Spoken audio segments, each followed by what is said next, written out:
And we're here with Damian. Damian, please tell me a bit more about your van and what we've got going on in here. Well, my van stroke mobile Horsebox that we've converted is our effectively mobile outside broadcast unit. As you can see, we've got Viz RT, which means we've got the TriCaster 2 Elite inside and the 3-play replay system. So let's have a look. We just...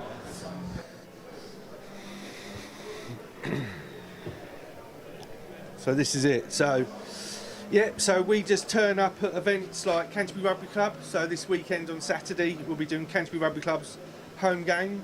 We have about 6 crew, 1 operating the stream, mixing the production, 2 or 3 cameramen, and we have Ronan, which is also wireless, pitch side, NDI cameras, and we output using LiveU Solo, just to make sure we've got a solid connection.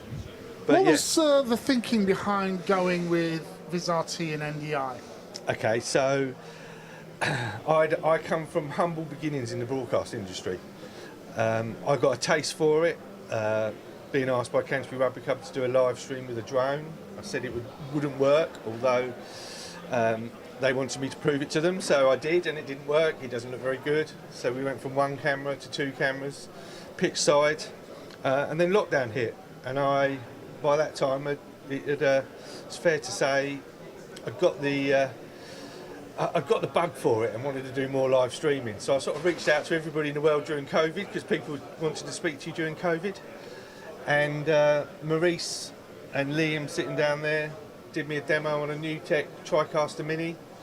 I was blown away by it, and its ease of use. You know, NDI, power over Ethernet, the ability to just rock up 1 cable, plug it in, 3 or 4 cameras, and you can go live in about 45 minutes an hour. And not coming from a broadcast background, being able to use ability and be able to do things like the big boys do was what I was really striving for. And that in itself, I mean, that encapsulates everything that we're talking about in terms of AVoIPoE, ease of use, streamlining, low energy use, easy to set up, the flexibility that it allows you. And you know, you don't have to buy this really expensive broadcast gear to get something of a really high quality result out of it. Yeah, I don't think we're far off, you know, apart from maybe spending some money on graphics, I don't think we're far off of what we do from a production to the big boys. And we literally turn up in a Horsebox with 5 or 6 crew, and we go live very quickly. How do you find, I mean, we spoke earlier and you were saying that you also use Starlink. How do you find the upload links with that? Because we've always had troubles with that. We use Starlink for a very different reason. We use Starlink for our LU800 server. So we've got an LU800 server. So if we want to do something remotely, we did an event recently, an air show. We can send 4 crew down there with 4 cameras, LiveU 800, and we get 200 to 300 megabits, which is enough to pull the full HD feed in, and then we output through LiveU Solo again. So that's what we use it for. Yeah, upload on Starlink isn't great, but the download capabilities are really good for us with LiveU server. Fantastic. And what else have you got in there? What have you got there? That's just some drawers with some spares. So down there, literally, we've got a TriCaster TC2 Elite. Yeah. We've got a replay system, so we've got the 3 replay system as well, and then we've got the LU 800 server above it. Wow. And that's it.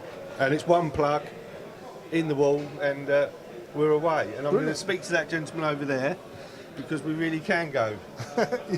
Well, where can people find out more information about what you do? So our website, www.mms360-co.uk. So yeah, I'm on LinkedIn, Damian Constable. So yeah. Brilliant. Damian, you're a perfect example of AVoIPoE in practice. No problem. Lovely. Thanks a lot.